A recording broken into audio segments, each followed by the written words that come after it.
welcome to the Coaching Coordinator Podcast. Before we get going today, a few housekeeping items. First of all, the virtual clinic season is upon us.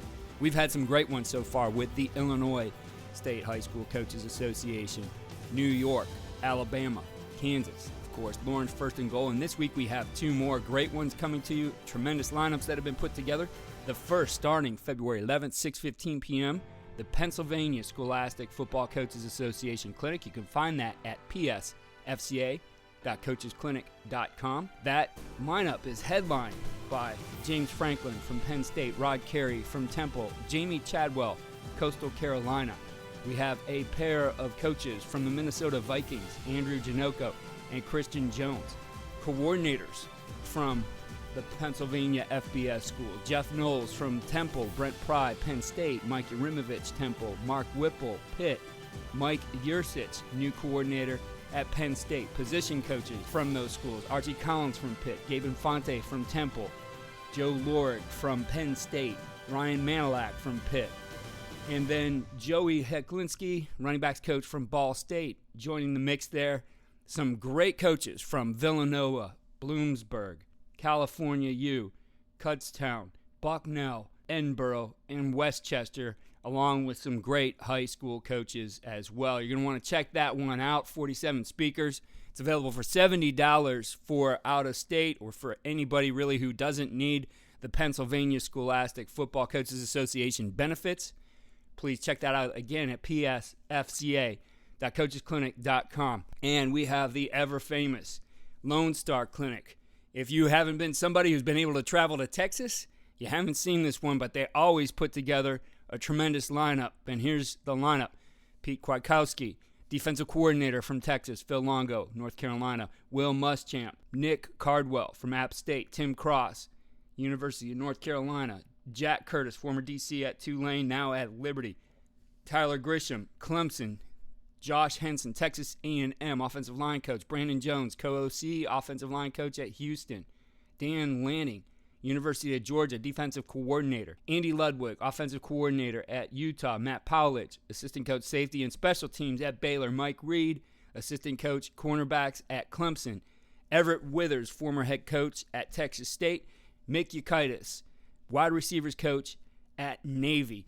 These guys speak for an hour and a half. Within there, they have two topics, and then they have a separate Q&A session as well. So you get 2 hours out of each of these coaches. Again, a tremendous lineup and format. You're going to want to check that out at lonestar.coachesclinic.com.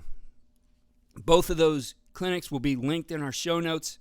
Definitely something to attend this weekend, live or in replay. On today's podcast, I share a series of articles that I've been putting together on coachingcoordinator.com/blog. Check the show notes for a link. It's that time of the year when we evaluate what we did last season and what we have coming back for the next season and how we need to evolve in order to be successful in 2021.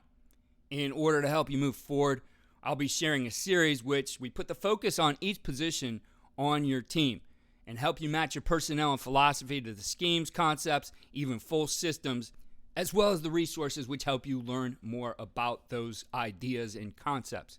Today we're going to focus on the interior of the offensive line, the centers and guards.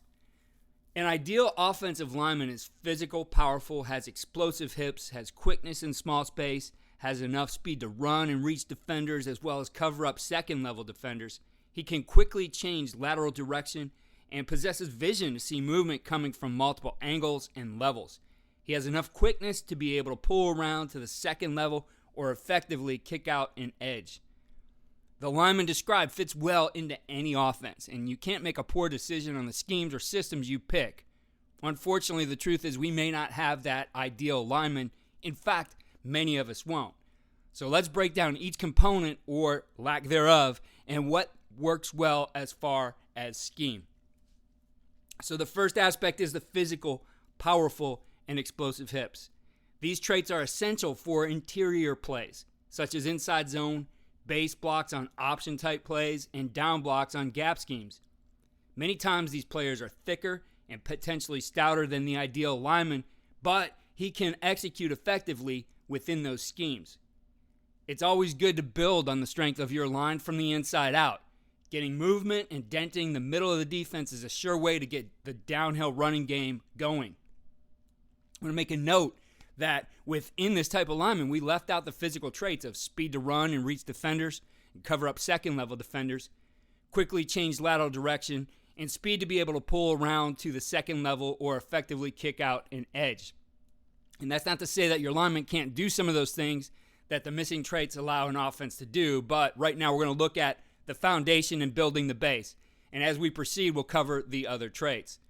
So if your linemen fit this description, they're the physical, powerful, explosive hip guys. Again, maybe a little bit more stouter than long and athletic, but some schemes that are worth thinking about. And we'll cover the reasons why behind this. Inside zone, base schemes that put them one-on-one. Again, many times those show up in an option offense. Down blocks, which are a part of gap schemes, and the inside trap. So let's start with the inside zone. It's one of the most versatile schemes in football. It's become a popular part of every RPO offense. But that being said, while there's similarities within there, many coaches do run those differently and have different purposes for the different types of zones plays. And doing my own research on the play nearly 15 years ago, I found many differences, but learning the variations in how the scheme is coached led us to something we felt great about, especially for our personnel. And we took that knowledge and put together a system of our zone running game, which worked well with the guys that we had that particular year. I do want to make a note that I have done a series before on putting together player profiles. So if you know what you want and need in your offense, being able to recruit to that or develop to that is important. But again, year to year, you're going to have to make some decisions on the schemes that you're using based on personnel. And so we continue with that. And let's think about the inside zone running game. There's variations where you get the combos or guys run tracks. Some of these, attack a certain technique. The inside zone, for example, a tight zone can attack that A-gap player. Maybe you want to run it to a shade with some of those downhill guys, as opposed to some teams who like to run it to the 3 technique, who maybe are looking more for distortion. And that's maybe where you get into this scheme a little bit more with those more athletic guys who can move and distort a defense. And it fits together, I think, in different ways with the other schemes that you use. Of course, we're starting this series with the offensive line, but we're going to build in other counterparts to this, other positions to this, that are going to make a difference in the decisions in how we run our certain plays and where we go with our offense. Another play that fits well into this would be the wham play. It's a 6-man box run scheme, and it can be utilized in various different personnel groupings. More of a curveball play, not necessarily a base concept, something maybe that you'll run 3 to 5 times a game. And it marries extremely well with the inside zone, particularly the split zone scheme. We'll get into split zone a little bit more as we talk about some of the different positions on the offensive line. Its origin has its beginnings with Alex Gibbs, Dan Henning, and the Washington Redskins. This play allows you to target and neutralize the best interior threat. So if you're running a lot of split zone, but you have that guy maybe who is taking advantage maybe of a smaller guy you have inside, a more athletic guy, but this is a play you want to run, this would be a good change-up for it to allow you to target and neutralize that best interior threat. And you can use it really to attack both a backside interior lineman and a front side interior lineman. A great resource for that was put together by Cody Kennedy. At the time he was at Tulane, he made a quick move this year to Arkansas after being at Southern Miss as the offensive line coach, now the tight ends coach for Arkansas. Highly recommend checking that out. That is in the article that we put together again at coachingcoordinator.com/blogs. Gap schemes are another option for physical, powerful interior linemen, and they can be utilized with the inside zone. In fact, many coaches have gone to teaching the combinations on zone and gap schemes the same way, so there's efficiency in practice. We just had Alan Rudolph from Ohio talking about that in yesterday's podcast. Other coaches prefer the angles afforded by the gap schemes, but either way, the gap schemes are a good way to run the ball inside behind your strong interior line. The ability of the puller will come into play, and some teams rely on counter a little bit more because the bigger physical lineman kicking out an end and allowing a more athletic H-back or fullback to be the second polar could be what the personnel of the offense dictates. A great resource on this was put together by Bart Miller while he was at Wyoming. He's now the offensive line coach at Illinois, where he talks about running their Wyoming zone and power. And in particular, he focused on the A-gap power, which I think is a great tool to utilize if you have those big physical type of offensive linemen. While we're continuing to look at those schemes, remember that we're going to put together the parts individually and then look at everything together as far as how your personnel fits, as well as taking a look at your philosophy and determining the package of plays that best fits. Because a lot of this then goes to, here's our personnel, here's what we really believe in. And that may vary from coach to coach. There may be a comfort level more in running the ball and using play action as compared to a team that utilizes RPO. Or it could be a mix of all of those things. When we think about gap schemes, we definitely need pullers. And we had a podcast we did with Dub Maddox, who now is at Jenks High School, and we were talking about really putting some values to how quick a player can move. And that it takes about 2.6 seconds for a guy to get around and time up that pull properly. And, if you have some guys who maybe don't move as well laterally, maybe can't get around on a play, you have to look at how you might tweak those schemes. Your guy might be much better at pulling and kicking out than he is pulling around and kicking out a second level guy on power at the linebacker position. Another option, if you're looking at those gap schemes without pullers, is the duo play. So maybe you love the angles, maybe you love the combinations that you can get. And duo, while a lot of times it is mistaken for inside zone, fits into the gap scheme family. It allows you to run a gap scheme without the pullers. And again, it could be that consideration with your personnel. Is very well explained in a couple of resources. One from Paul Alexander, a former NFL line coach, who's going to be at the Cool Clinic. I'll mention that coming up here at the end of the show. And again, another one from Cody Kennedy that he did at Lawrence First and Goal. Finally, one that's kind of fallen out of favor, used to be a big-time play in every offense, is the trap play. The trap play is something I think it hits quick. It's one where the pull is short, so having somebody maybe who's more athletic to get around like on a pin and pull isn't necessary. But you have those three big hogs inside, and you're really looking to get that ball downhill if you have something where you can run a trap quickly. And I think this can be done from under center, from gun, from pistol, and even with your quarterback. I think this is a good option as well. And again, it's one that you don't see as much anymore, but I think is something to consider and utilize within your offense. So we focused on some of those skills for those bigger, more powerful guys who can use their hips. Maybe they're a little bit stout, not as long, maybe not as athletic as we'd like to see. We set aside some of those other traits. Now we'll take a look at those. So what if you do have interior players who are more athletic, but maybe potentially undersized? They have more the type of skill set where they have the speed to run and reach defenders, cover up second-level defenders, quickly change lateral direction. They have the speed to be able to pull around to the second level and effectively kick out an edge. The type of scheme that fit these linemen best in their athleticism allow an offense to distort a front and force a defense to fit gaps that move with the distortion. So first and foremost, when I think of those distortion type plays for athletic offensive linemen, I immediately go to the stretch or the outside zone or wide zone. That family of runs, that really becomes a viable option. Even with smaller athletic linemen, it can be a scheme that fits your offense with more firepower. And if you take a look at the 98 and 99 Denver Broncos under Mike Shanahan, they rode that scheme to 2 Super Bowl championships with that small athletic line.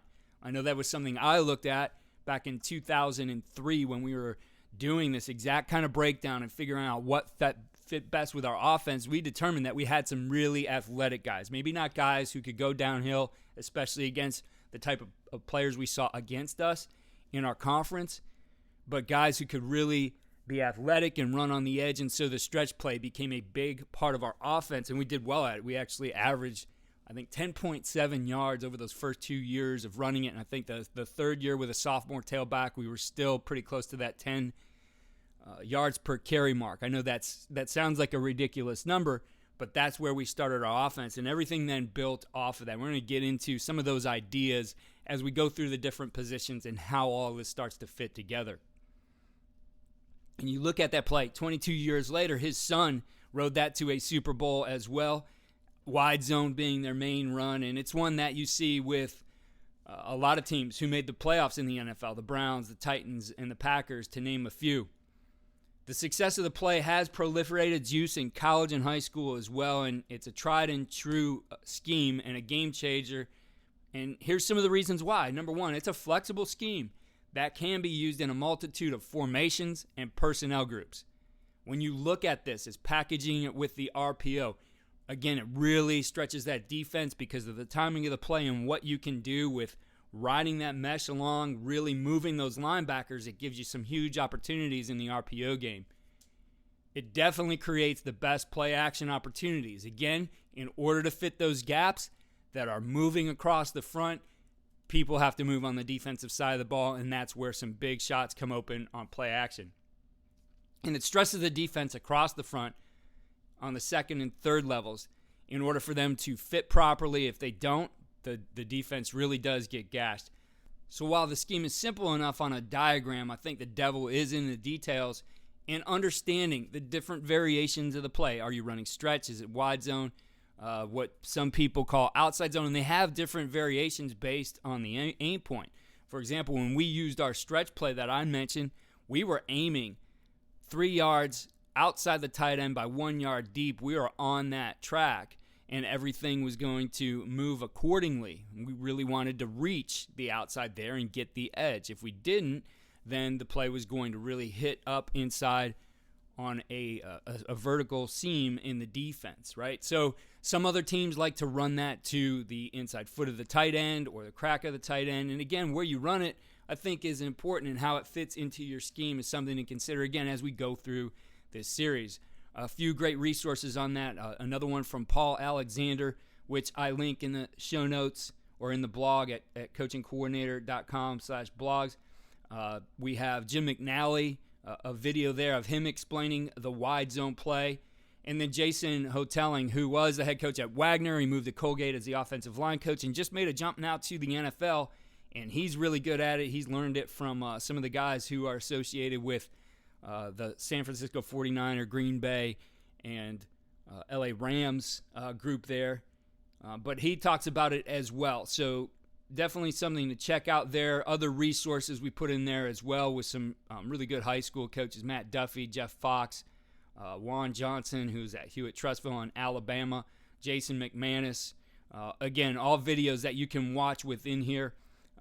Moving on then, looking at this and closely related is the pin and pull. And if you go back to some of those wide zone teams, Alex Gibbs, etc., they put in what they call truck, which was a pin and pull scheme. So if they were getting the guy inside of the end man on the line of scrimmage, they would block down with him and pull their guys to get to the edge. And primarily, they like to use it as more of a short yardage type of play where they would have some man coverage. They would, run their guys off or run their guys inside to crack in order to set a wall and really get their linemen out in front of the play. And certainly that's evolved into something that's become a big part of offense with the pin and pull. And it does provide a great D-gap attack. It's a simple way to get the ball to the perimeter. And again, as you start to package plays, you'll figure out how these fit together. There has to be a reason why you package these plays together. Why are you going to that certain part of your attack? Why do you need to go to the D-gap? I know when we were a big pin and pull team, we weren't necessarily a stretch team on that particular year. We got to the pin and pull because it was something that helped out our power game.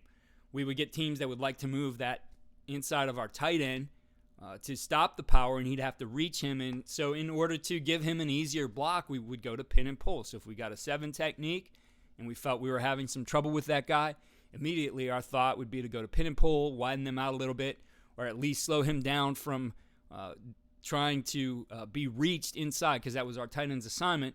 And that's how it would fit together there. So pin and pull, again, is another great one. I have a link to a video from Mike Cummings from Western Michigan, as well as some ideas on how you can use that with RPO.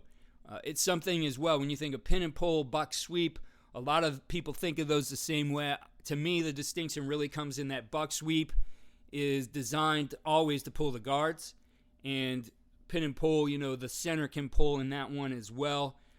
There's different reasons, again, on how those fit together, but I did include some video of some buck sweep in there as well. So while these two schemes that have been highlighted so far are designed to attack the C gap on out, it doesn't mean that the inside runs are not viable options for those athletic type of interior linemen.